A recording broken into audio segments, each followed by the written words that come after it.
Built by horse players for horse players, AmWager is designed for speed, power, and ease of use. AmWager brings CAW-style tools to everyday horse players, including Dutching, ABC Ticket Maker, and Pro Percent, an advanced betting tool that lets you assign weighted percentages and build multiple structured wagers with a single click. Every month, AmWager turns the odds in your favor with 0% takeout on select tracks. These promos offer you up to $100 more for your winning bets and giving you value for your wagers not offered anywhere else. Rated 4.7 stars on Google with over 200 reviews, AmWager is trusted by horse players who expect more from their wagering platform. If you're looking for better tools and better value, you need AmWager. Void where prohibited. For terms and conditions, visit amwager.com. Must be 18 or older, 21 or older where applicable. Gambling problem? Please call 1-800-GAMBLER. In New York, call 1-877-8-HOPE-NY or text HOPE.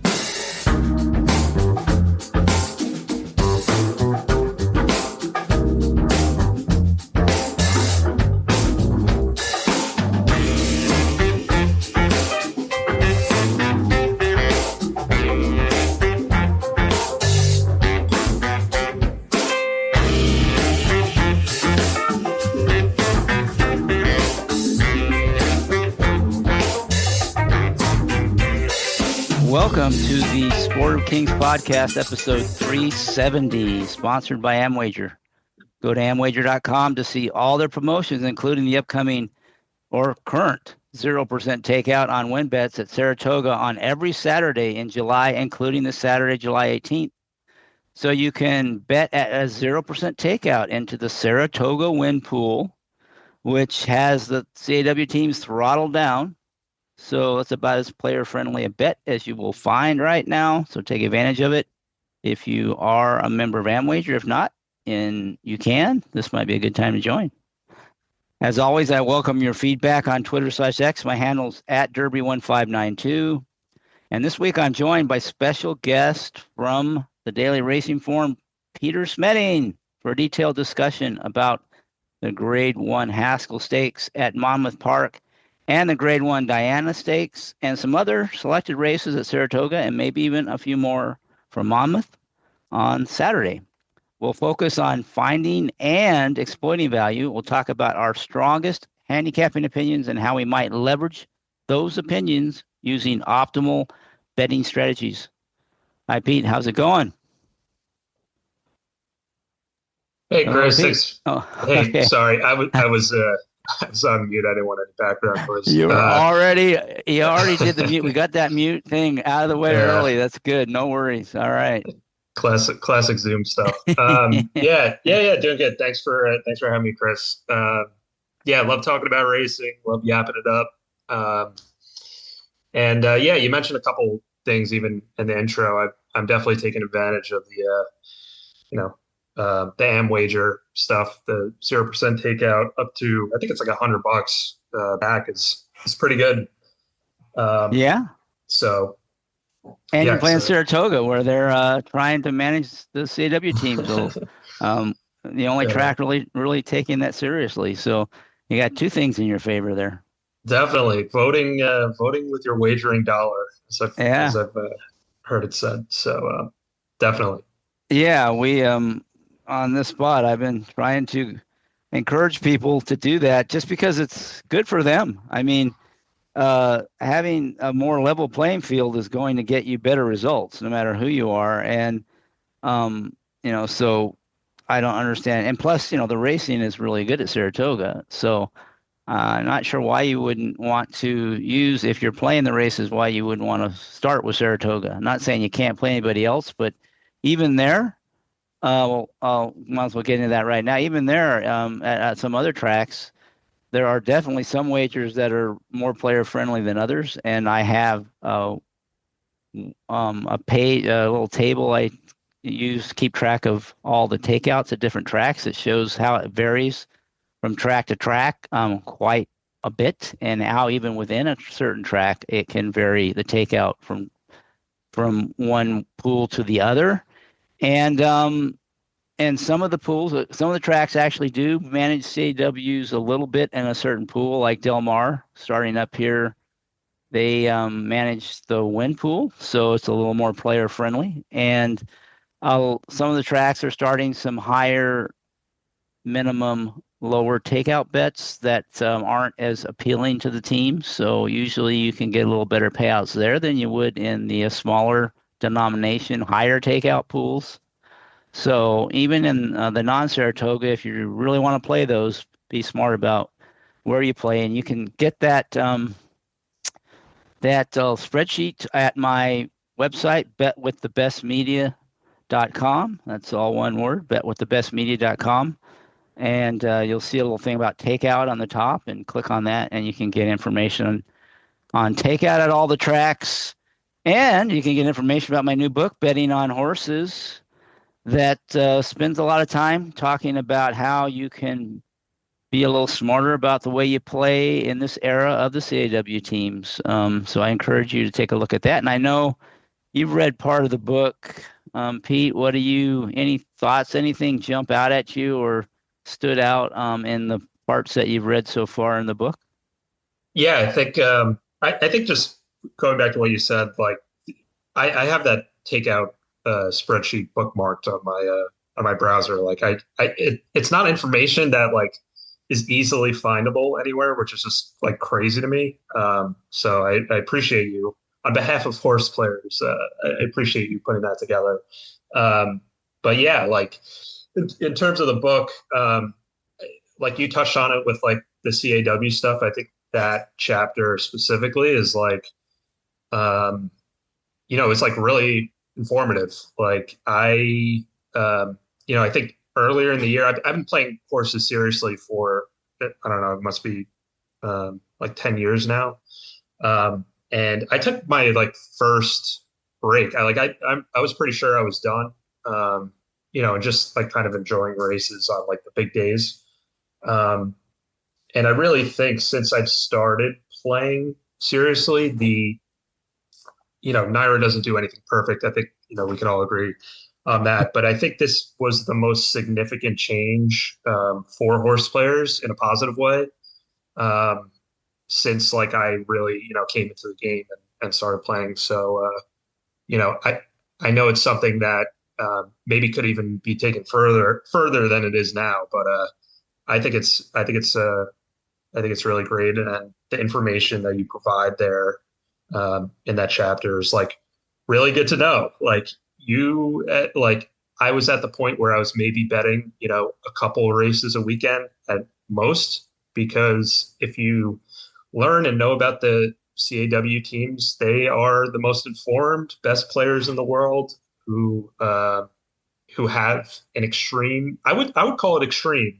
advantage on someone like me who is, a trying recreational player, who wants to profit at the races, but I'm also, looking to enjoy myself, and I'm not spending $1 million on a model to arbitrage through different pools. So, yeah, it's really informative for that. And, I would also say, like, if you're not playing Naira right now, like, I think it's really good to be aware of what you're up against, not only the track takeout, but the layer of takeout that the CAWs put on your wagers. And the last thing is like, yeah, I mean, that's pretty much it, Yeah. Yeah, if you add in the way that the teams extract value from the pools, it's like an additional layer of takeout, probably greater than takeout itself for a recreational player. So, you're basically probably cutting your effective takeout rate in half if you can find pools where they're throttled down to some extent. And that's what I just don't understand why players can't see that and respond to that, because like you said, there probably are, there's certainly it'd be nice to see other tracks do something. But even Naira could do more, but they are not going to do more, and no other tracks are going to follow their lead if players don't, start shifting their handle to Naira. Because why would you, if you're a track, make any effort to change if players are going to keep playing your product no matter how many times you poke them in the eye with a fork? If you let the CAW teams run wild and they keep playing it, you keep jacking up the takeout rates, and players keep playing it, why would they do anything different? So players have to change. It's up to us. And it's and I get it if you were having to sacrifice something, but when it's in your own best interest to change, it's kind of silly not to. And if we do that, then collectively we can really, begin to be a catalyst for change at an industry level that will benefit everybody. It seems so obvious to me. That's why it's a little frustrating. I think, I don't understand why Saratoga handle doesn't go through the roof this summer. It makes no sense if players aren't like spending most of their time on that track. It's going to be the place where you have the best chance to show a profit. You're going to get more back for the bets you make, and it's great racing. So anyway, I got to get off my rant. I know I'm probably driving people crazy because I talk about this every week, but I think it's so important. If we don't do something this summer, this fall, I think the ship has sailed, and this game is just going to kind of fade into oblivion from the betting standpoint. It'll always be around, but it'll be pretty much just big day bow ties and fancy hats kind of sport, not the everyday kind of betting that I grew up around and that you really fall in love with as a skill-based gambling game. No doubt. I'm trying to do my part. I started a bankroll challenge for myself, kind of getting back into it. And I'm just trying to exclusively play Saratoga in pools that I like to play, exact as doubles and win bet. And, see what I can do. I feel like this is the first time in a really long time where I actually have a chance to win. I'm just pouring, a lot into it. And I started a blog that I'm on Substack that I'm posting on Twitter every day. So if anyone what's your Twitter handle if people want to follow you and your progress on your challenge you made? Yeah, great. It's at Smedking, SMEDKING with an underscore at the end of it.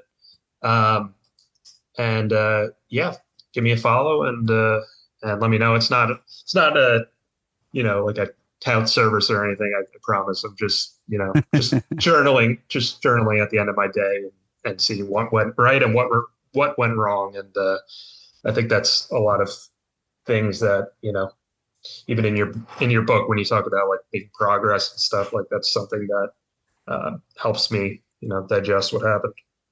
Yeah, in fact, the book talks a lot about the value of reviewing your performance and trying to figure out what you learned, both kind of at the end of the day kind of thing, where you don't really focus on results. You're just focused on process. Did I use a good process? Did I make good decisions? Maybe I got the results I didn't. And then longer term, just from a result standpoint, so you don't fool yourself into thinking you're better than you are. You got to see how you're doing. So I like that you're doing that. And some of the experts in the book do something similar. I know one person that really takes two of the people who really did it a lot were one of the older players, Mike Maloney, a really successful player. He would do that. But the younger guy, Dennis Montoro, who's a computer modeler, he's doing computer-based stuff. He kind of journaled stuff and then got a lot of value from that. So that's a good practice. Plus, I like the fact you kind of made a challenge and you're tracking it, the results. That gets you thinking a little more long term in terms of the way you're playing, because I guess your challenge is probably to make a profit at the end of the meet. Is that what you're trying to do? Yeah, I mean, my ultimate goal is to double 50 to 100. But if I can show a profit at the end of the meet, I'll be popping champagne, because I think Saratoga is the hardest place to win. That's what's the most enjoyable part of the challenge is really putting my test my handicapping to the test. So, but I will challenge that statement. I think to show a profit because of the way they're managing the teams, Saratoga is the easiest place to win in the country right now. That's true. Yeah. It's probably the only place you have a fighting chance long term if you're just a recreational or retail player. You're not a full-time player, and even then you're going to do better at Saratoga. But to me, it's the playing field's tilted so far away from the regular person, that without the kind of guardrails that NYRA has put in place with CAWs, it's really, really tough for today's player. So why don't you tell us a little bit about your approach? How do you, what do you do to decide? Well, you already picked you're looking at Saratoga now. each card, how are you deciding what races you're really going to dive into, and if when you think you might have found a bet, and what kind of how do you play all the different pools, or how do you decide what pools you're going to be playing into? Yeah, the like what you said about the pools. So I'm curious what your take on this would be, Chris, but I will not play a pick five in regards to like this challenge.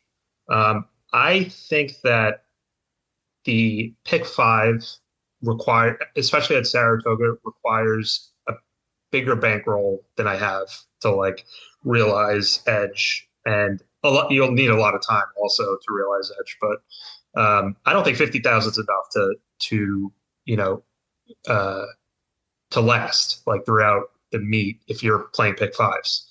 I think they're so hard to hit, and I think if you're playing them quote unquote correctly, you can go a very long time without hitting one. So I do not play pick fives.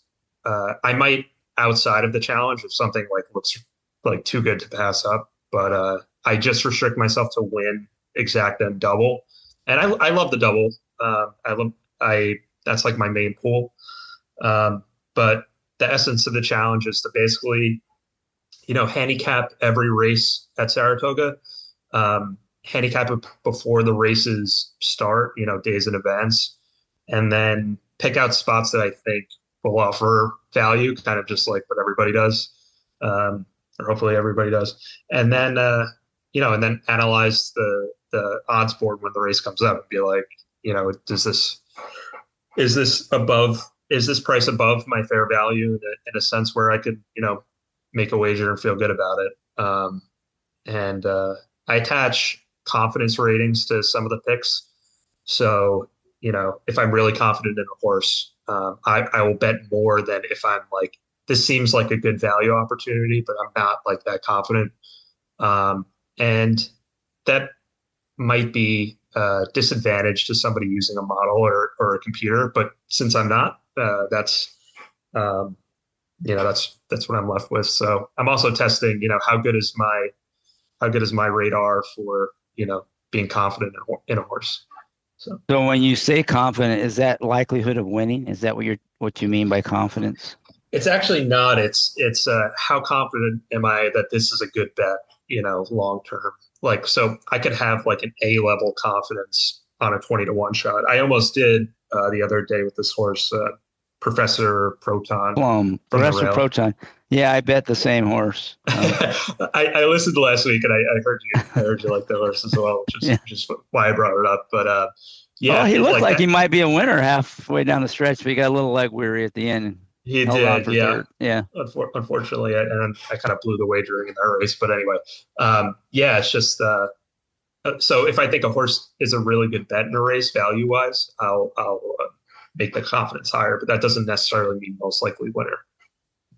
Yeah. So what you're talking about, don't want to get into the weeds here, but if people want to go to the book, read the book, Bet on Horses, that with thebestmedia.com, I talk about something called the Kelly formula, which is basically doing what you're trying to do in your head. It looks at likelihood of winning and the edge that you think you have and tells you, how good a bet it is, basically. And it kind of balances risk and reward. So if the likelihood of the horse winning is higher, then it's going to have a higher Kelly value. If the edge of the horse is higher, it's going to have a higher Kelly value. So, I mean, the best bets, according to Kelly, are bets where the horse is highly likely to win and it's a big edge. It intuitively makes sense. But the math helps you figure out, how much better or worse is this bet on a long shot. I'm getting a high edge, but it's a long price horse versus a horse with a lower edge, but more likely to win. And it's kind of a sliding scale. It's not something for everybody. It's what the computer modelers use. But the idea is, shorter price horses you can play with less of an edge because you're more likely to strike. And longer shots, you need a much bigger edge to play because you're less likely to strike. That's just kind of the main gist of it. So, you find a 20-1 shot, unless you really think the crowd completely whiffed on the price, and this horse is much, much, much more likely to win, should be a 2-1 or 3-1 shot, then that's a great bet. But usually those 20-to-1 shots are probably, maybe a 15% chance to win. But you might find a 6-to-1 shot you think has a 40% chance to win. I'm just throwing numbers out. Those two can might be about the same in terms of overall, bettability. So anyway, I probably spent too much time on that, but that's a section in the book that if you're a little more mathematically inclined, it's worth reading. And even if you're not, you just get, if you just learn the concept that the longer the shot, the more edge you want, and the shorter the price, the less edge you should be willing to bet. Just remember that on a sliding scale. So, but it's the same sort of thing. It kind of creates you call it a confidence level. I call it like, how good is the bet level kind of thing. I guess your confidence is you're confident that it's a good bet. And I think that's what you're doing. Yeah. And I totally agree, Chris. I should just clarify, like if I have a 2-to-1, that's an A-level confidence, and a 21, that's A-level confidence. I'm not betting 1,000 on each. I might bet 1,000 on the 2-to-1 and like 300 on the 20-to-1, which is still like, full Kelly at the 20-to-1. And that Kelly. So you're doing that, and the Kelly way the models use it is to bet size. And there's a lot of ways you can size your bets, but yeah, and so it would, the higher Kelly value, you would bet more of your bankroll. Exactly. And again, in the book, I go into a lot of different ways you can bet size. So you can start out just making flat bets. All you do is bet the same amount every time, which is fine. But I talk about kind of the advantages and disadvantages of different bet sizing techniques. And the more sophisticated ones use math and the Kelly, but the less sophisticated ones, you don't need any of that. But you could still, if you apply it consistently, get better results. That's one of the big things I talk about in the book is establish a process and stick to it, whatever works for you. And it's different for everybody. And you mentioned about the difficulty of hitting pick fives. And in the book, I try not to say there's a right or wrong for anything, because it kind of depends on the person and their strengths and their risk tolerance and everything. But in general, I would say my rule would be, don't play a pick five if you're playing with what Mark Kramer called scared money. If you're afraid to lose, then you're betting too much into the pick five. And that probably means you're spreading because you're afraid to lose. You have to think of that pick five as just like any other bet. You're going to win it sometimes, you're going to lose it. Probably think of it as a long shot bet, and just realize you're going to lose a lot, and don't be trying to hit every one, because when you do that, then you just start spreading and you hit more often, but you have no chance of making any kind of profit long term. And like you said, even with a spready pick five, if the fields are big and competitive, you're still probably going to have a lot of losing streaks.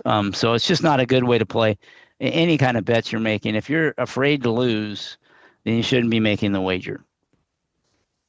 Agreed. And throughout this challenge, I didn't want to be 2 weeks in and have no money left, because I've been chasing pick fives. And even if I'm making good bets, it could drain so quickly it's just. But you can always, you can always make a gravy bet where if there's, say you had a pick five sequence and there were 3 horses you really thought were great win bets, well, you could single those 3 and maybe pick a few other logical contenders in the other races and not put a whole lot into it. Probably not going to hit it, but maybe you get lucky and you crush a pick five with a small ticket. I mean, that's the way to approach it, where you're not afraid to lose. And if you lose, it's not a big chunk of your bankroll. But I totally agree that for something like what you're doing, and probably most everybody, the pick five shouldn't be one of their go-to wagers for most people. But just real quickly, and we'll get into the races.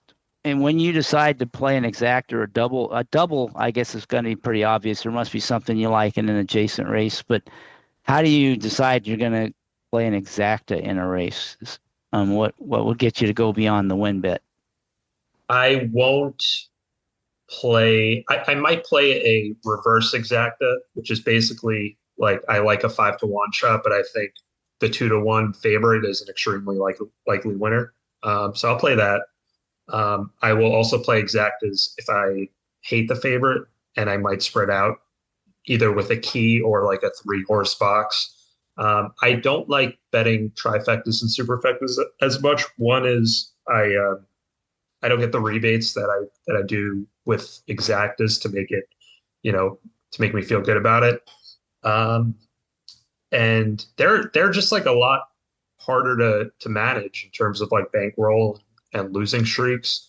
Um, I'm not saying they're bad bets like the pick five. Like it's actually like a great bet if you could like, survive the swings. But my wagering personality is like I really like to bet exactly what I want to bet. And I don't really love to like, well, what if this happens? What if that happens? And, you know, um, I'm totally fine losing as long as, the way I lost is like I bet exactly the way I want to. So, yeah.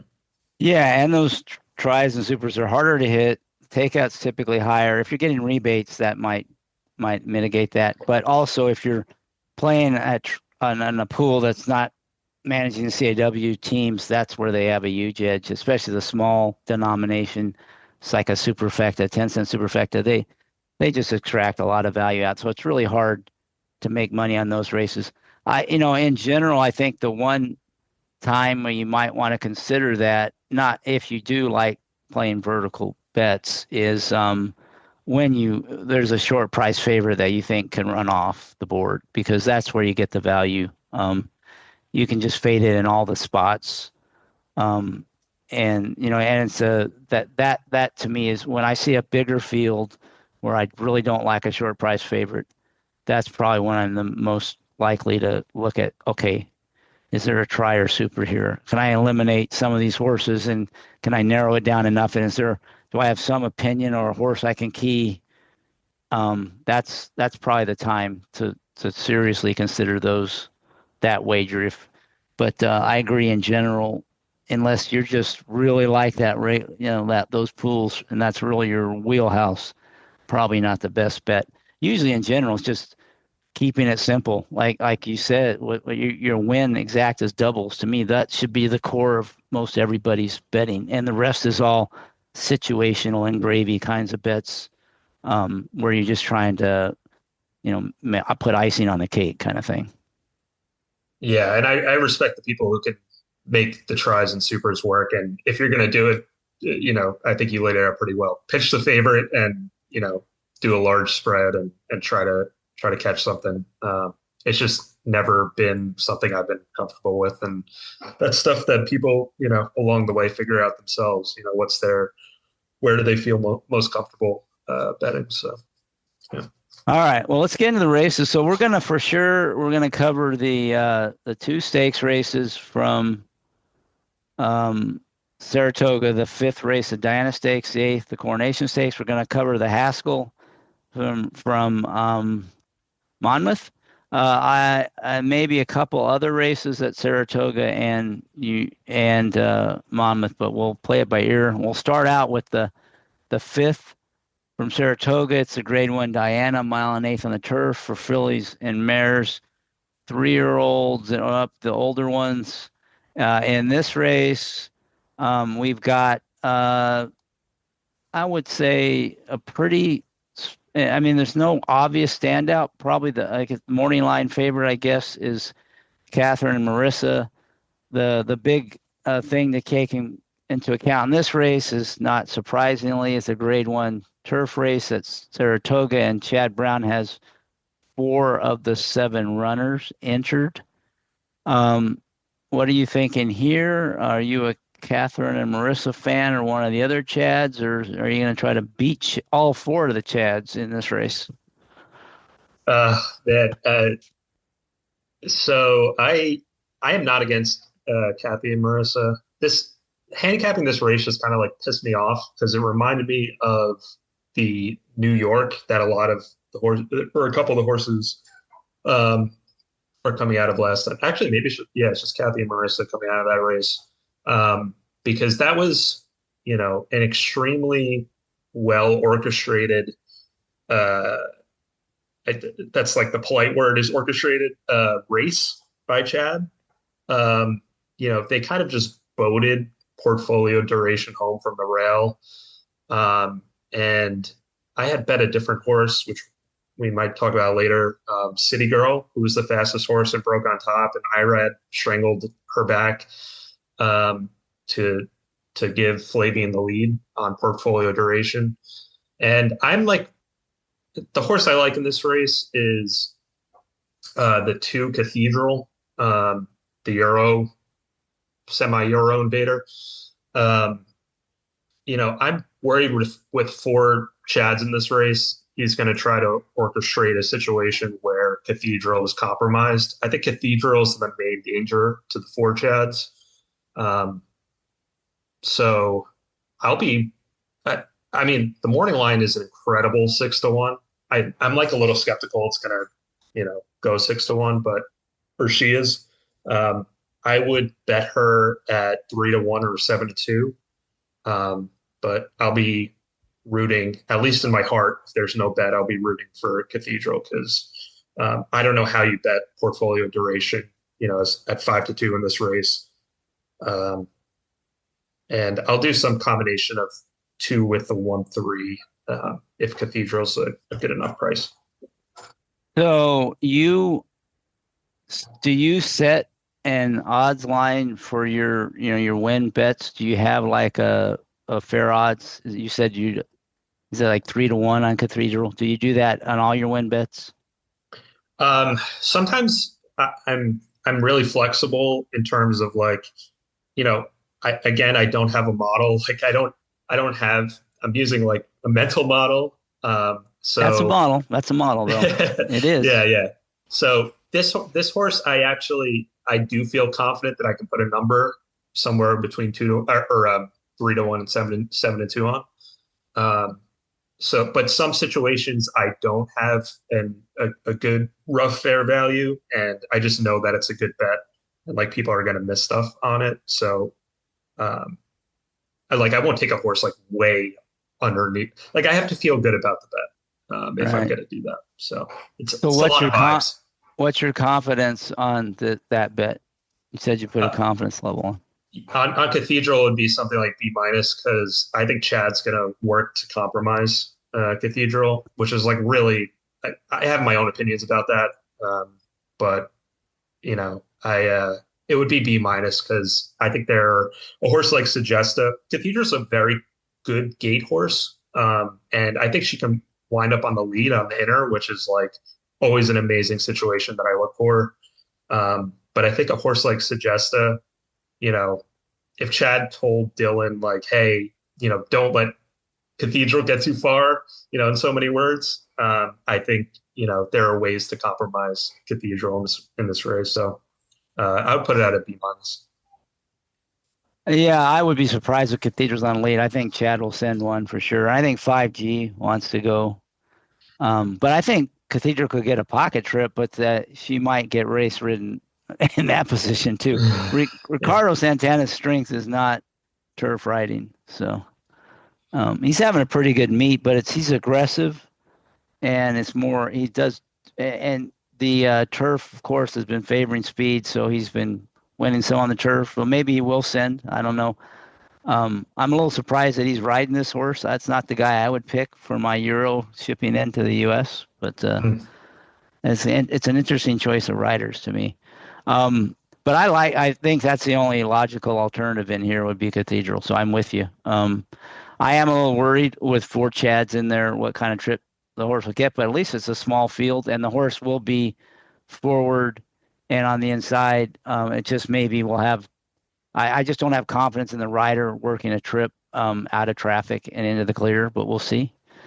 You're probably right. His best shot, given just the rider, is probably to be real aggressive maybe and go to the front, but that is going to be tough, I think, because at least whenever Chad has 4 in, one of them's going to go to the front. If he thinks he can control the lead, he will, but in this case, he'll make sure that he's got one of them on the lead. Usually he tries to get the grade 1 for the horse that doesn't already have it too. So I didn't really check that in this. I think most of these already have their grade 1s, but I might be wrong on that. Certainly portfolio duration this time got the grade 1 last time. So that won't be the one that they're trying to win with, I don't think. But the horse went wire to wire last time. But like you said, it got some help on the front end. So it'll be these 2-turn turf routes in New York. You know, the riders, you never know what they're going to do. You never know what they're going to do. That's true in a lot of races for sure. But I'm with you. Cathedral's a nice horse. I mean, wasn't grade 1 winning type, but she was always in the mix in group 1 races. So, you know, she would figure she should do fine in here. You know, she fits nicely if she gets the trip. Yeah, two last things. One is 5G is cross center at Monmouth. So I wonder if she goes in the race at Monmouth. She looks pretty overmatched here, in my opinion. Well, that'll be 4 of 6 will be Chad instead of 4 or 7. Right. And that'll be one right. less speed horse. So that might help Cathedral, actually. Yeah, it could help Cathedral. And the last thing was that I think Dave Grenning posted an article about the horse, and he said that I was concerned with Cathedral's last race because it wasn't that good, even though it was against killers at Ascot. And he said that the trainer was like very vague about it, but he said that the horse came out of the race with some issues that have been corrected. So whatever that means, that gives me a little bit of confidence that she can get to the race 2 back, which I think would actually make her the horse to beat. I think the race 2 back was really solid at Newmarket. And she has proven form here. You know, she got a perfect trip in the Breeders' Cup race, but you know, finishing 4th in that race with a really good fig. I mean, that's just, you know, she's very logical. So, you know. Yeah, and that last race, I didn't worry too much. First of all, you know, the going was, the horse seems to like the firmer going, and that was softer. And the horse that she ran second to in the 2 races back ran second in that race, and she was much farther behind. So she just didn't run a race. Yeah. So I didn't really worry. Even if there had been no excuse, I wouldn't be worried too much. I think the biggest correction is the level of competition she's facing. That's how he corrected it. So we'll see. For sure. All right. Anything else on that one? Let's jump up to the next stakes race at Saratoga. The other one. This one is 5.5 furlongs on the turf.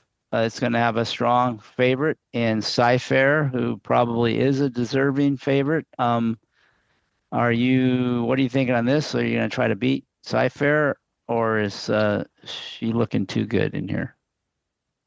Well, I've been debating in my head what to do in this race because I do think Cy-Fair. If you watch her last race, I mean, it almost looks like the video was sped up. She just blasted home in that race and looked really sharp.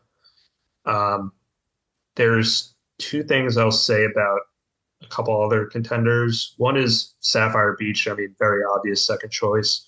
I think if you look at the workout patterns before that last race and you know, it being an allowance race, like Rusty Arnold's not going to crank her up for that, you know, at all. So if you're just looking at raw figs, I wouldn't judge Sapphire Beach based on her last race.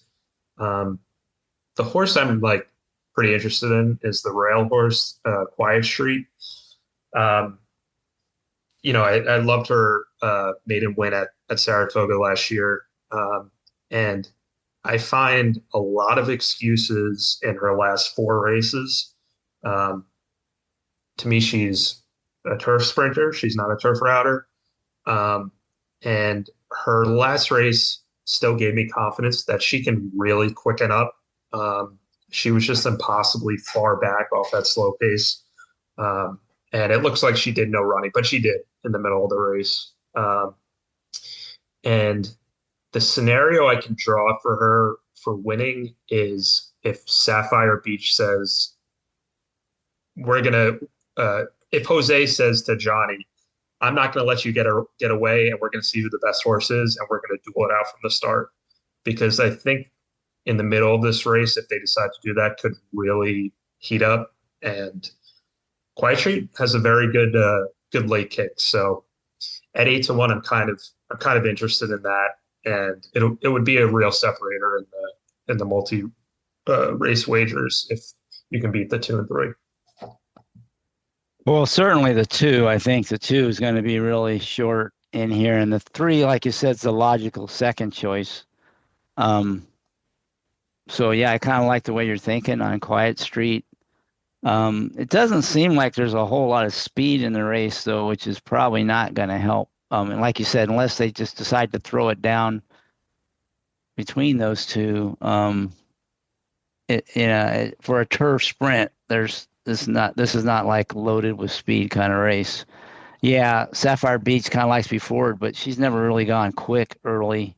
And even Cyfair, is happy to sit off a horse, or 2. So I don't know. That would be my biggest concern is the pace for the 2 horse.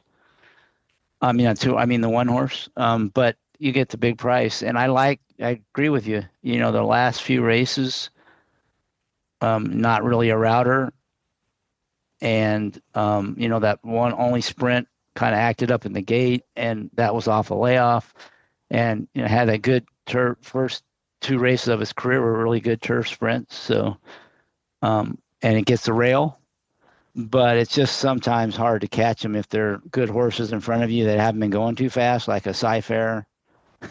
Might be hard to catch if she kicks it home. You have to go like sub 20 to catch her if you're 3 or 4 lengths behind when they turn for home, which is kind of impossible.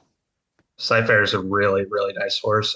I should say that it might rain in the forecast on Saturday, which I'll be watching if I am going to bet Quiet Street. And Chris, like I totally agree, Chris. Like there's not a lot of speed in here, and in the scenario in which the 2 and 3 really hook up, what percent chance do I give that? I don't know, maybe like 20-25%. And in that scenario, I could see the Quiet Street flying home. And one last thing I'll say about that April 10th race is he did have gate issues, but he also got sandwiched at the top of the stretch and Junior just packed it in. So he really did have an excuse that day, and it kind of looks like he just got buried by those 2. But it doesn't really tell the whole story. Yeah, it seems to me like the much more. I wish there was a horse at a price that I thought they might just send, because that's where you might get away with it. Because to me, Cyfair and Sapphire Beach would be happy to sit off somebody, both of them. If somebody else would get aggressive and go, they might be able to steal this race. I think that's how I look at it. But I don't have that horse. I don't see the horse that I would do that with. The horse I like just off the form and not necessarily the way the race is going to set up, because it's going to have the same problems. One is the 5, Hark the Angels Sing. That horse has really never run a bad race. And, it's going second off the layoff, which I always love as a 3-year-old. And her prep was exactly kind of what you want to see. And to me, that horse, I think, sitting on a big race, I just don't think this probably will set up for her. But, she's the one that I would love to be playing in here if I thought there was any pace at all. I mean, she still might, run a huge race and maybe one of the favorites, Cyfair has a trouble trip or something, has a chance. I'm not saying she can't win. It's just my confidence level would be higher if there were some pace on in here, which it doesn't seem to be. In a small field, it seems unlikely we're going to get any. But the 5 is sort of my version of year 1. And it's even probably going to be a bigger price. Is the one I kind of like in here. Yeah, it makes a lot of sense, or she does, on the 2-year-old form, the race 3 back. And I agree. Like the last time, it was just a prep to get to here, and it kind of looks like she had speed last time, but that was a very kind of pedestrian pace. Yeah, but at least she was forward, which was a good sign. I mean maybe she can not get too far behind. But I just don't. If they're not going fast up front, I don't see her running past quality horses like Cyfair unless something just goes wrong there. But even her races last year, she had races where the problem is because of her style. But I mean, she did not have good trips. But you kind of have to kind of build that in the way you price these kind of horses because it's tough to get a good trip from far back in a big field, in a turf sprint. Yeah. In this case, it's not a big field, but the horses that are going to be in front of her are pretty good, and they're probably not going to be gassed or anything late. So it's kind of hard to run past those horses. Yeah, a funny situation would need to happen for either the 1 or the 5 to get up, but it is horse racing. Yeah, so the only scenario would be would the 2 and 3 all of a sudden decide to get into a duel, and my guess is the most likely way this race unfolds would be the 3 is aggressive because they don't want to try to pass Cyfair probably, so they're aggressive, and then it'll just be what Johnny V wants to do on Cyfair. He'll probably be happy just to sit off and say I'm going to out finish you, rather than get into a duel. So they'll probably run 1, 2 around the track. Yeah. I don't think the fast pace will come in the first quarter. I think it could come in the middle where Sapphire Beach tries to put Cyfair away. At least that's what I'm hoping. Yeah, maybe they'll treat it as a match race and they'll get aggressive. So let's hope, and maybe we can get a 1-5 exacta. There you go. That'll pay, even in the small field. That'll pay, and that would certainly. Cyfair will be heavily played in any of the horizontals, even with doubles. But so if you can beat Cyfair, then you'll get paid. But definitely looks tough, and it looks like the one most likely to beat her is just going to be the obvious second choice. So that doesn't do you that much good either. Yeah, right. I think they're closer in ability than it might look between the 2 and the 3. But anyway, I feel like we spent too much time talking about a race that's going to run 1-2 and the exact is going to pay $3. But it's all right. Yeah, but that's until you kind of think it through, you don't find those situations where you might get paid. It may, in this case, I think even after you analyze it, it's hard to poke holes in the top 2 just because they're going to get setups probably from a pace standpoint. But it's always good to make sure you've kicked the tires, turned over those few rocks, see if anything's hidden. We didn't find much there though. We each have a long shot, but we're not real confident. Right. C plus confident. C plus confident. Where you get confident is when you think the horse is going to get the trip it needs and it's live, right? And and there's something hidden. That's when you get excited, right? Yeah. In this case, I think there's 2 of the 3, but the getting the trip it needs is missing, and that's a really important part. So, all right. So I'll tell you what. Let's talk about the Haskell, and then I'll let you pick a race that you want to talk about outside the stakes races, and I'll pick one, and we'll talk about those, and we'll see where we're at. So let's move. Well, we may jump back to Saratoga, but I want to make sure we get the 3 stakes races in. So let's go to the Haskell. This is at Monmouth. Their big race, one of the 2 signature summer 3-year-old races. Haskell is sort of, I would say the B race or B plus race, and then the Travers is the A. But this is a big race, big purse. Has a lot of good horses have won it in the past. It's 1 1/8 miles. So we're cutting back from the classic distances during the Triple Crown, and that usually is important. And this is one where it's a small field, but there's some pretty talented runners. None of them won any of the trip. Well, actually, Napoleon Solo did win the Preakness, a little bit watered down Preakness. He isn't going to be the favorite. Low likely, it will be the two further ado who had a bad start in the Derby. And it was kind of all that was it for him after that. But before that, he had ran a big race, and after that, he ran a big race. And as a 2-year-old, he's run a big race. I've kind of touted him as the most talented U.S. runner in this crop. This is his chance to redeem himself. He'll probably be the favorite. I don't think he's going to be odds on or anything. And there's others. Pretty much everybody in the field except for one horse probably you can make a case for. So I'll be interested to see what you're thinking in this year's edition of the Monmouth Stakes.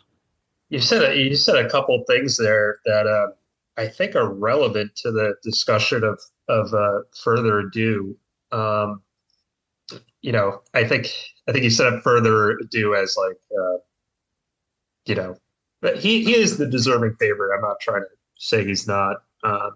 The thing that really, I would say, worries me about taking him at a short price, and the Matisse guys talk about this all the time.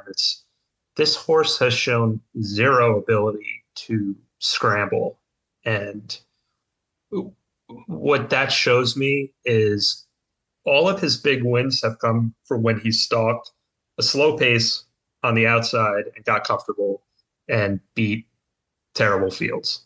Now this Haskell might be a terrible field because I think your assessment of the Preakness being a watered down affair is right in my opinion. Like I don't think that race was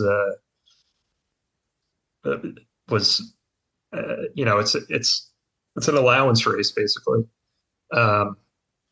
So I worry with further ado in terms of just looking at first quarter, second quarter pace figures from the inside that further ado is going to be able to work out his preferred trip.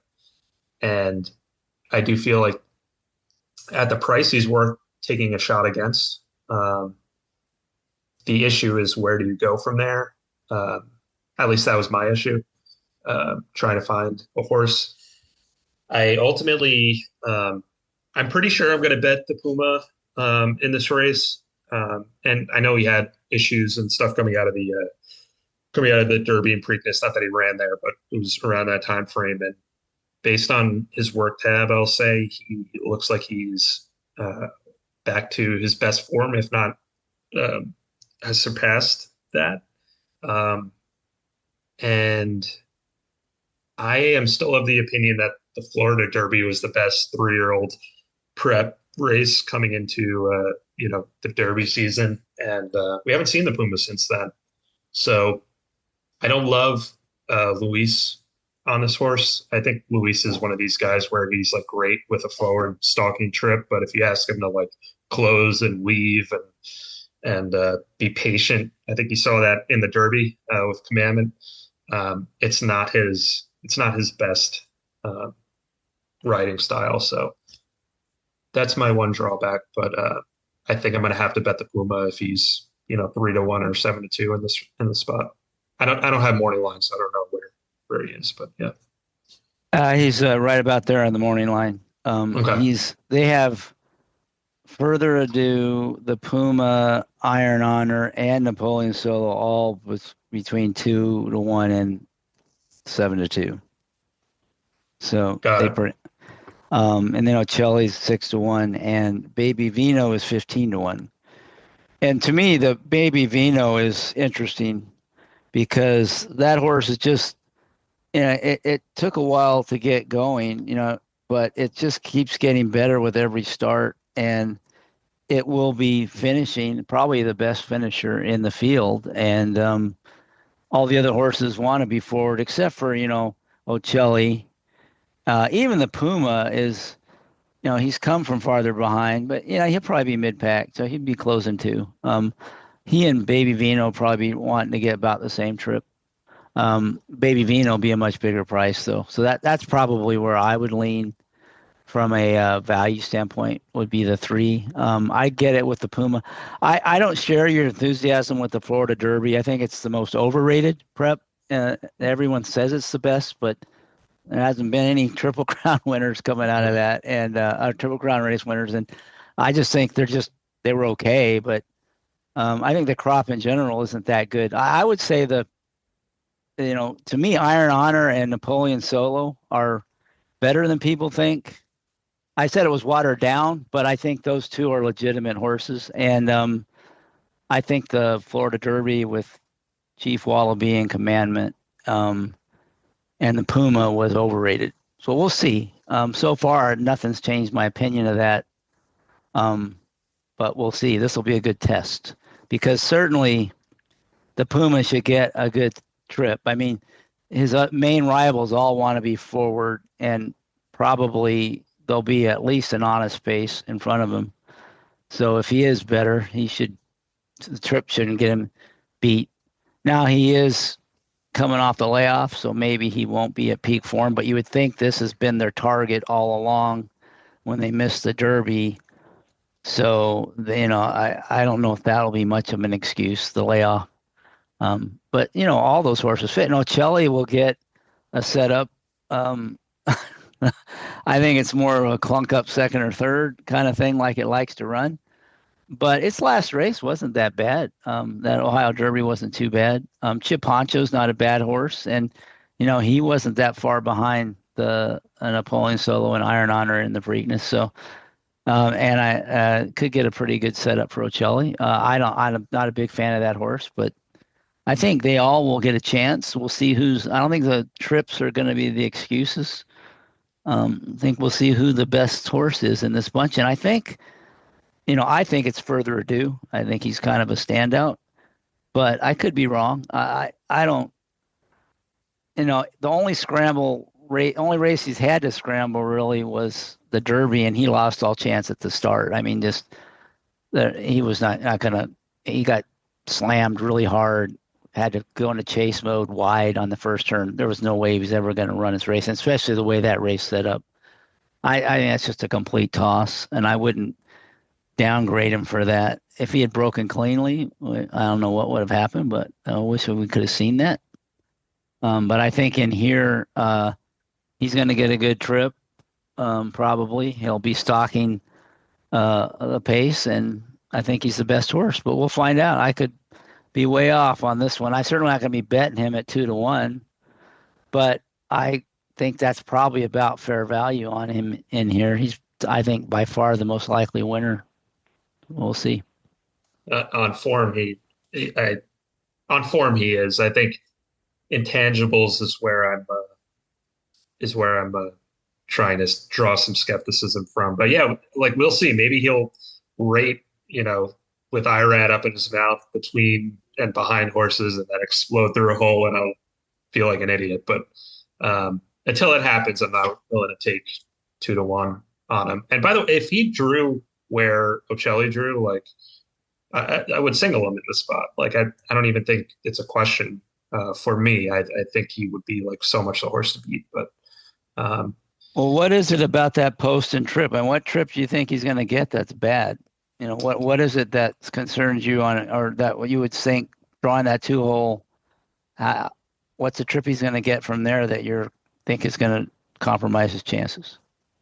So I think just looking at like some of his first quarter pace figures, he's really not that quick. It seems like he is, but I don't really see him. I think he could be close between horses stalking, and like in behind, but a horse like Iron Honor, Napoleon Solo, and the Puma's first race if he gets back to it, and Star Sweeper from the rail, like those are all much faster horses than what Further Ado has shown early in his races. So to me, Further Ado is going to have to exert more energy to remain closer. And every time that's happened to him in a race like the Tampa Derby or the Kentucky Derby, it's kind of just blown up in his face. And I understand the excuse for the Derby. I did not like the Tampa Derby. I know it was coming off a layoff and whatever. He's just going to need to show. It's just kind of like a classic handicapping trope that Further Ado is just going to need to show me what he can do without a perfect trip, because I don't think he's going to get one here. Yeah, see, I envision a completely different trip. I think I agree. He doesn't want to be on the lead. That's not his style. And he's just going to sit on the rail behind a bunch of horses battling for the lead up front, and just he tips them out late and he runs by him, or maybe tips them out somewhere on the turn. I think he's going to get a perfect trip. That's why I don't think the trip's going to beat him. Now, if he's not good enough, he'll lose, and I don't think he'll run his race. He'll be a few lengths off, but I don't see him between horses. I don't know why he'd be between horses. He's going to be on the rail. Just letting those horses go on the front. You don't think Star Sweeper is going to go from the rail? He will. He'll just let them go. Yeah. They'll have to go. So he'll just help cook up the pace in front of Further Ado. Why would he want to go with him? And just let him go. If he sits behind, then you have Iron Honor and the Puma if he shows more speed next to him. Yeah, I doubt the Puma will be in front of Further Ado, but I think the rail horse will have to go, and that'll force Napoleon Solo and Iron Honor to go a little faster, and he'll just be behind those horses. I seem like he's going to get a perfect trip. Yeah. And it's not a big field that he's got to navigate a whole bunch of traffic, and he's got a good rider. I mean, I don't see how he doesn't get a good trip. That doesn't mean he wins, but I think he's the best horse. He's going to get a good trip. So to me, he's by far the most likely winner. But I still not a price I could bet unless it's surprising. But I don't see a bad trip for him. To me, you're acting like he's just a bad horse that he can't be in a race with good horses and beat them. And I think he can. I think he can crush them. And if he gets a good trip and he fires. I mean, his best race is much better than any of these have run. The only one I'd say, Napoleon Solo is a very talented horse. I think people really underrate that horse because he ran a couple clunkers where he had a bad foot and they were just pushing him on the Triple Crown Trail. But now and his race in the Wood was much better than people give him credit for. That was just a crazy pace they set, and he never really quit until the very end. And he was running on a bad foot, and now they've cleaned that up, and he looked really professional. And that was it was a watered down race, but that was a legit pace that he tracked, and he finished that race off. So I think he's not going to get a great trip. I think some other horse is going to go with him. Now, if he goes and everybody lets him go, he could be really tough. We could see a really good stretch run between him and Further Ado if Napoleon Solo doesn't get in a speed duel in the 3-path, which I think could happen in here. But he's a talented horse too. I think he's very underrated. I'm not sure about him as a 1.25 mile horse, but at 1.125 miles, I think he could be a really good horse. I think people at Monmouth, yeah. Yeah. I mean, people are just, he was this not 100% or close to it physically in his first 2 races, and his first one in particular. And that second one was, like I said, even on face value, it was not a bad race. I mean, on Timeform US, he earned as good a figure as any of his peers had to that point, pretty much, except for Further Ado. Because he went crazy. They had that first call. They had 169 Timeform U.S. rating. That was a total pace meltdown race. But he was the one horse that didn't really melt down. I mean, he was still only a half length off at the 8th pole or the 16th pole. So anyway, so I think you and I have a different kind of a view of the horses in here. But that's why I like in this race. I think it's going to be most of the horses should get no excuse kind of trips, and we'll get to see who the best horse is. I think it's by far Further Ado. I think his biggest threat to him is Napoleon Solo if the other horses are afraid to go with him, which it's not that unusual in this day and age. If you're aggressive, a lot of times riders are afraid to get caught in a duel because they're going to get criticized for getting caught in a duel, and if they see the other guy's aggressive and wants it, they're not going to they let him go. And Napoleon Solo, man, if he's out there on the lead, and he's good. I mean, he's run some really good races. When he's healthy, he's been pretty darn good. So we'll see. Yeah, I'm still kicking myself about the Preakness. He was very logical in that race for sure. Uh, yeah, he is a nice horse, and I do think he's going to get the lead in here. I don't know if anybody's as quick as him to the front, and I am I am like a huge Paco fan. I think he's an incredible rider, and I you know I like I definitely like Napoleon Solo's chances, but I think he's going to have to improve a little bit from the Preakness if he's not going to get a perfect situation on the lead. Yeah, well, yeah. I mean, yeah. If he gets pushed, but I mean, he chased Taj Mahal, tracked him off a really sharp pace, and finished that race off. So I think he's going to get his trip. And I don't think he has to improve that much to beat anybody. He doesn't have to prove at all to beat any of these horses except Further Ado. If you're right about Further Ado, maybe he doesn't have to improve at all to beat to win the race. But I think, to me, the most likely scenario is that Napoleon Solo goes to the lead. It will be a fairly quick pace because they'll have to be aggressive to clear. The other horses are Chase.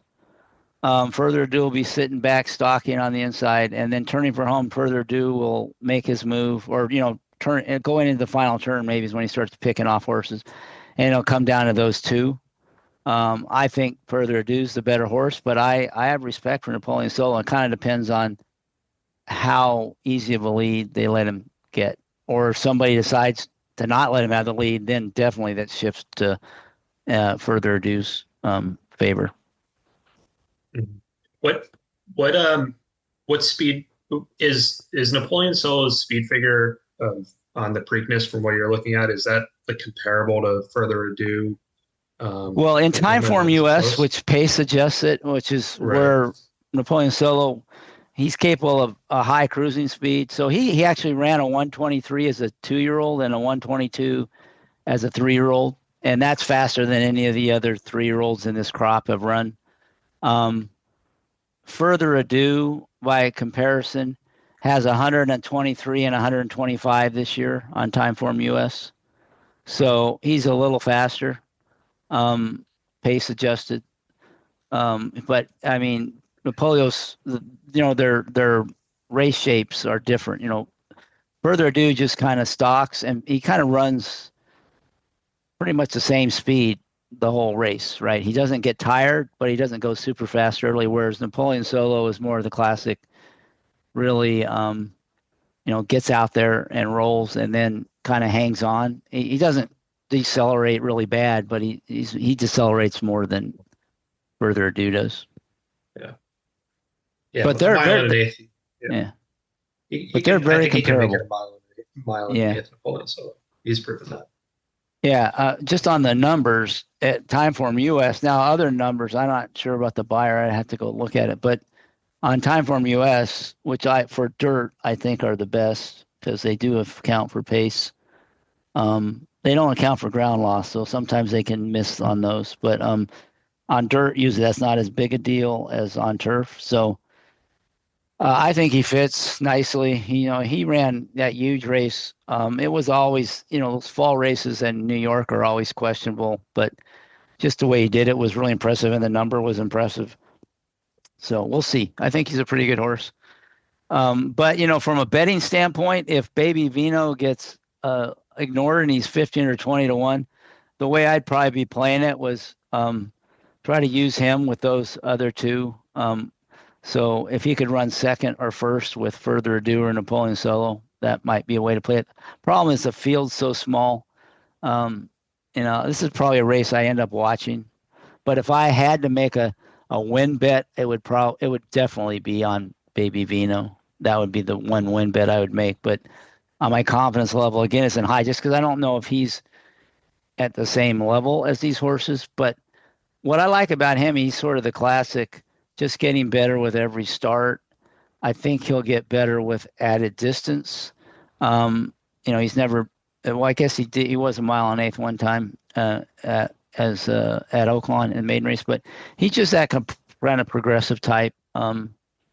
But he's maybe a cut below these horses, which is why he's 15-1 on the morning line. Yeah, I saw him as a couple low, but he's not that far off. So yeah, I agreed. Like if he takes a little bit of a step forward, and I like Lindsay Schultz as well as a trainer. Yeah. Well, I like it because she doesn't get bet. Yeah, that's one of the and she can train, but she doesn't get bet. Yeah, the connections won't take money. So this horse could get completely lost in the wagering. Now 15-1 seems reasonable in the small field, but man, there's going to be people betting further ado, and the Puma has got a huge fan club. He'll probably get overbet. Iron Honor with Chad Brown, Napoleon Solo. I mean, those horses, even Ocelli off of, just being in all these, 3-year-old races this year. Right. He could get completely overlooked. He might end up being 25-30-1. So, but we'll see. He's the one bettable from the win standpoint, I think. All right. So we covered the stakes races. So I'm going to let you pick another race. Could be at Saratoga or Monmouth where there's someone, if there is one, that you are really excited about maybe making a play on. Yeah, I'll just give one quick one, and then we'll go to Saratoga.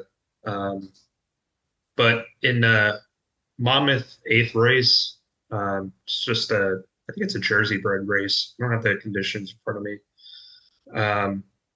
I have a horse watch for Sir Newton's Laws in that race. He's had a lot of excuses in the last 3 races. I follow Monmouth and do a lot of work for it. And Eddie Owens is a phenomenal trainer there, and he entered this horse for 12.5 last weekend and worked really well, bypassed that race, and is shipping him back up to an allowance rate, allowance optional claiming race. So I think Eddie Owens thinks this horse is going to run well, and I also think this horse is going to run well. He's had a lot of excuses. As a 3-year-old, there's a lot of upside there, so he's going to be a big price. I would give him a look in there. That's a 7, Sir Newton's Laws in the what was the race again? The 8th race in 8th at Monmouth. Yeah. Sorry. All right. Yeah, and the last horse, since I looked at it for Saratoga race 11, I'm going to try to wire the field in race 11 with number 2 Terminal Velocity. He got rated last time, and I'm actually just going to draw a line through that race. His race 2 back was a lot better, and it was on the lead, and he projects to make the lead today on Saturday on the inner. And I think he's a live bomb in that race, and I'm not against the favorite, Jack and Jim, number 8. So this is a race where, my confidence is like a B to B plus. That Terminal Velocity is morning lines 30-1. I think he's going to go off a little lower, but I think that horse is a really good bet in this race, and I'm going to have an exacto with Jack and Jim, who I think was on his way to winning that last race before Franco clipped heels. So that's going to be my main bet later in the Saratoga card. Yeah, the 2 horse is going second off the layoff as a 4-year-old, so that's always good. And the inner turf speed has been pretty good, so that's not a bad thing. That Jack and Jim got bet in that race off the layoff, so it was well meant, and it's lightly raced with a lot of upside, so I can kind of see that. I have a feeling that horse will get bet in this race too.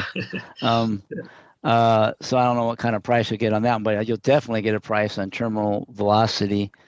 Um, there was actually the rail horse in there I thought was interesting. I think he might maybe he gets in a duel with the two, but I thought that horse has speed and the rail and could be kind of dangerous. Um, it's going third off the layoff.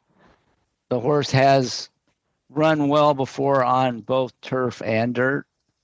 And if it can get the lead and it has the rail on the lead, that horse could be, dangerous. It's 20-1. So I was thinking that one it's kind of the same as your Terminal Velocity, but that was the one I liked. Maybe those two, if they don't get into a duel, could both make some noise at big prices in that race. I let 1-2 Now, buckle my shoe on the inner. there you go. One, El Delary.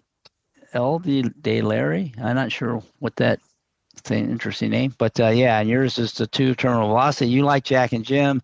I kind of thought that horse is going to get underlaid, going to get overbet. I was going to try to beat that one. I actually think of the favorites. Iron Max is probably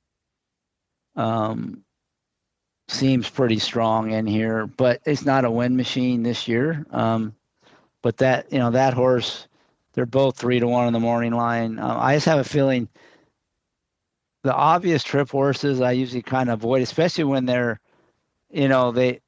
people are betting them on their connections and upside with this horse because, it was 2 for 2 before that, but it hasn't really run fast races. It's been off for 2 years.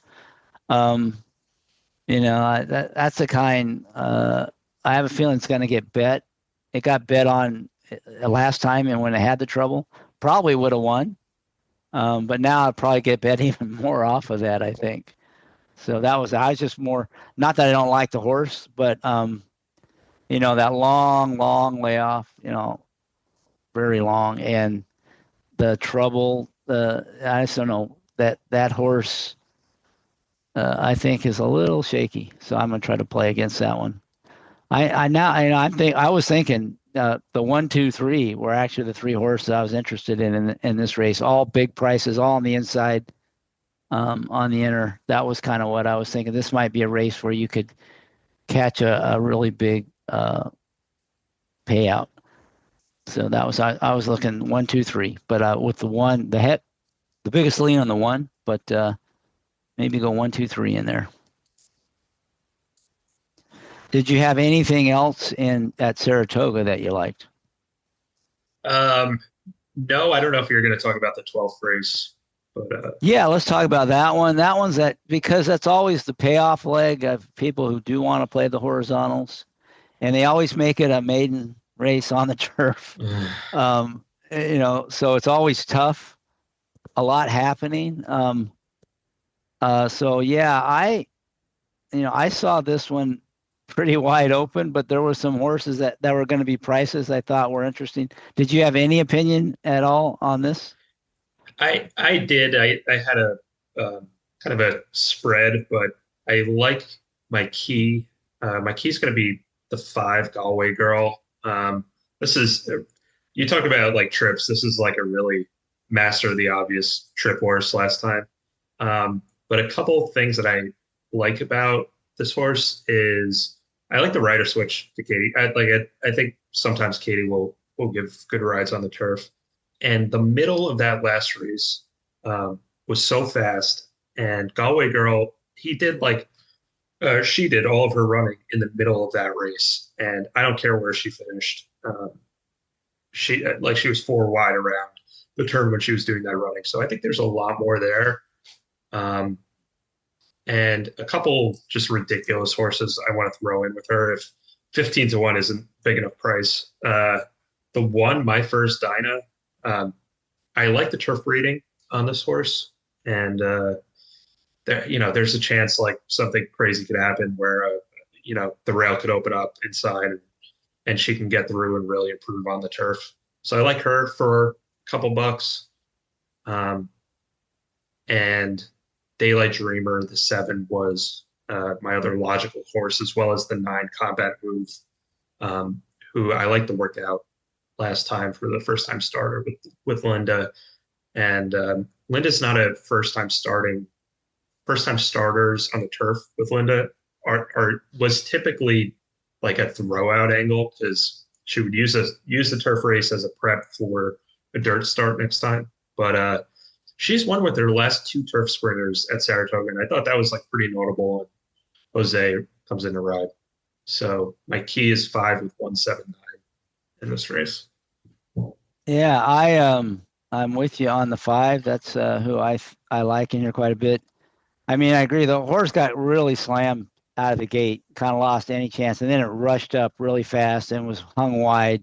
Like you said, they were going pretty fast. And then even in the late, it got tired late, and it was kind of green, and it was stopping and starting and bumping. It was a very adventuresome ride. I mean, you don't know how good the horse is, but you know it's a lot better than that trip, and it did show some talent, like you said, making that move from way back and getting contention and then wide, and then certainly. And I do like the rider switch. I'm not like the rider's great, but I'm just relatively speaking, I think it shows some intent at the second time out. So if the horse can get a clean, and it has a good workout since then, so if this horse can get a cleaner trip, I would expect to see a lot better result. I have a feeling it won't be 15-1, but it's not like it's got great connections or anything. So I mean, I get bet. So, and it's a wide open. You can make a case for every one of them. And I do kind of like my first Dinah from the rail there. It's going to probably drop back and close, but does have turf breeding. I don't know if it can get up and win, but it can get in there at a price at somewhere I hit the board at a price. I don't know if I could play it to win, but I wouldn't be surprised to see that horse do something. But Galway Girl, I think, is very interesting. Kind of horse I like to play in this kind of race for sure. And that's all. You got to hit that to hit any of those late picks. Yeah, don't settle for a short price in this race. They might win, but the 4 in this race, the dam was a turf horse, a turf sprinter. This horse is a half-to federal judge who was a monster dirt sprinter for I think it was Rudy Brissett or Brad Cox. If this horse was well meant, I believe she would be on the dirt. So I feel like this turf move is, hey, we're not liking what we're seeing, in the mornings too much, and let's just give her a shot or prep off the layoff. All right. So what price would you need to play Galway Girl?